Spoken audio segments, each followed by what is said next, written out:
Почитувана јавност, почитувани колеги, почитуван заменик министар за правда, да се бранат законите и уставот или да се застане во одбрана на хибридниот режим.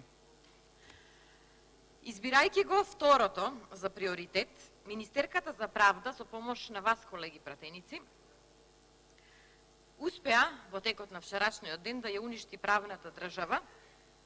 и можам слободно да кажам дека по вчерашниот ден и официјално можеме да се наречеме тоталитарна држава. Да се подсетиме, професорката Десковска, која што за жал повторно не удостојува со незиното присуство,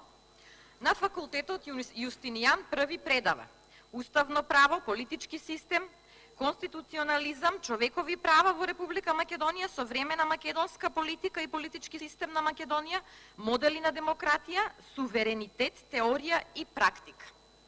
Пред да седне на министерското столче во владата,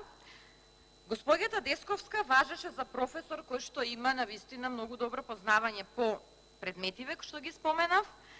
и знаењето професионално им го пренесува на своите студенти. И тоа е нешто кое што сите ние треба да го признаеме овде. Меѓутоа, студентите кои што од професорката Десковска учеа за право и устав, сега се сведоци како истата професорка, но овој пат во улога на министерка, буквално го гази највисокиот правен акт во државата. И видете чудо, под превезот на одбрана на уставот, парламентарното мнозинство ја разреши Рашела Мизрахи. Иако беше соочена со ставовите на своите колеги професори за време на собраниската дебата, кои што професори, колеги на професорката Десковска, со факти застанаа против новиот закон за јавно обвинителство, сепак професорката Десковска реши да заборави на стручноста и да остане само обичен, за жал, партиски послушник. Од владата соопштија дека предлог законите за Законот за јавно обвинителство и оној што денес го разгледуваме за Советот на јавни обвинители, по владина седница биле испратени во собранието со одредени технички грешки и без некои одредби што биле усогласени, па затоа биле повлечени и испратени усогласени верзии. Ако станувало збор само за технички, меѓутоа јас би рекла стануваше збор за политички разлики, останува и нејасно зошто цел ден се држеа, да не речем, во заложништво колегите пратеници и се одолговлекуваше почетокот на пленарната седница. На седницата доцна во ноќта повторно, бидејќи нели тоа е одлика на полициските држави, Десковска ја бранеше новата верзија на законот која што не помина, тука е прекрашувањето за кое што ви говорам, не помина на владина седница, и толку многу го испофали законот, што бараше за истиот да се гласа по итна постапка, затоа што во сите развиени демократии е многу нормално реформски закони да се носат по скратена постапка со злоупотреба на европското знаме. Министерката Десковска, вие тоа многу добро го знаете, почитувани колеги, не ја говореше вистината, сакајќи да остане единствено во одбрана на интересите на врхушката на социјалдемократскиот сојуз, а не да работи за интересите на граѓаните, таа излажа,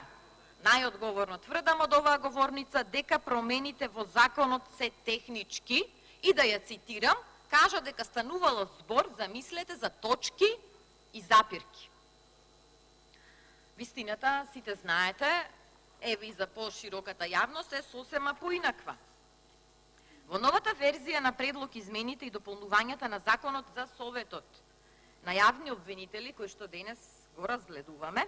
е додадена одредба која предвидува примена на законот за јазици во работата на Советот на обвинители и се предвидува бадентер при изборот на обвинители во обвинителството за гонење на организиран криминал. Овие одредби ги немаше во првичната верзија на законот кој што стигна во Собранието на Република Македонија. Овие промени, почитувани колеги, кои воопшто не се технички, нема некој кој што ќе каже дека станувало збор за технички промени, се всушност доказот најголем дека ова повеќе не е собрание, ова е најобичен пазар. Ова досега е најголемото девалвирање на законодавниот дом во историјата на Република Македонија. Да се подсетиме што вели Венецијанската комисија, каде Министерката за правда се самопредложи да биде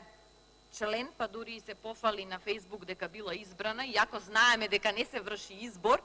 туку дека предлогот на државата само го потврдува Венецијанската комисија.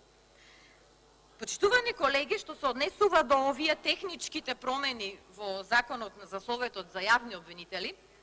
Венецијанската комисија вели: многу одредби од Законот за јазици ги надминуваат европските стандарди, дефинирани особено во рамковната конвенција за заштита на националните малцинства и Европската повелба за регионални и малцински јазици. Според мислењето на Венецијанската комисија, во одредени области законот оди премногу далеку, наметнувајќи нереални правни обврски на јавните институции. Ова е особено случајот со одредбите со кои се предвидува употреба на албанскиот јазик во судските постапки,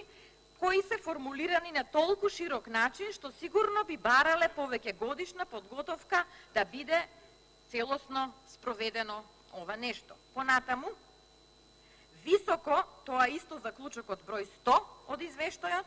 високо огромни и скапи обврски што законот ги наметнува, особено на судските органи, се придружени со тешки парични санкции во случај на непочитување. Покрај тоа,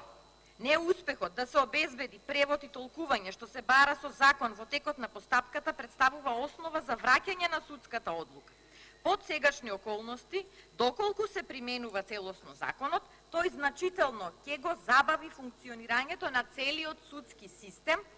со што ќе се доведе во опасност сериозно нарушување на правото на фер судење загарантирано со Европската конвенција за човекови права. Комисијата бара да се ревидира законот и меѓу другото, бидејќи немам време, јас верувам дека колегите пратеници ги погледнале заклучоците, вели да се откажат од одредбите на законот, законодавецот да се откаже во врска со двојазичноста во судските постапки и да се преземат неопходните мерки за да се обезбеди ефикасно спроведување на јазичните барања на Законот за јазици за 2008 година во судските постапки. Што направија од Министерството за правда? Јас веќе кажав дека ова не е собрание, ова е пазар и воопшто не се почитува мислењето на Венецијанската комисија, односно извештаите како извештајот на Прибе, како извештаите од Европската комисија се вадат од фиоки само по потреба и се употребуваат оние делови кои што на владеачкото мнозинство во моментот им одговараат. Меѓутоа, со вакви постапки, со ваков начин на носење на закони, како што гледаме изминативе неколку денови во Собранието на Република Македонија, се фрла сериозна дамка на изборите на 12 април. И јасно е како ден дека со сите сили се трудите да го одложите со очувањето на фер и демократски избори. Но, почитувани колеги, ваквите очајни постапки само уште повеќе го продлабачуваат поразот кој што е неминовен. Благодарам.